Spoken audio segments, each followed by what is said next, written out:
Gates Flapag, they're open, racing one slow out, Magnificence. It's now Divine Choice, moving up na the outside, Yona Mismo. Alang kanihap, Ismo, Wanna Be Late. 2 lengths back, Magnificence.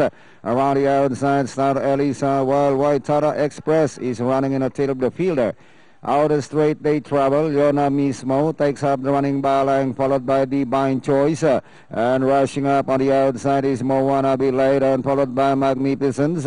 And into the back they travel. It is still Yona Mismo. Leads balang kanya, followed by Divine Choice.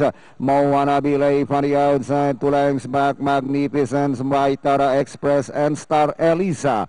But still Yona Mismo. Here comes Divine Choice. Try to get close in second. Running in third, Moana Be Late. Magnificence coming close now in fourth. And nearing the last 600, it's still Yona Mismo by half a length. Divine Choice moving up na the outside.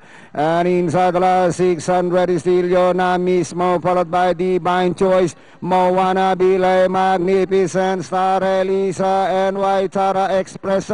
Inside the last 400 is still Yona Mismo, leads by some 3 lengths once again, followed by Magnificence in second, running in third, Divine Choice, and Moana Be Late as they hit the final turn.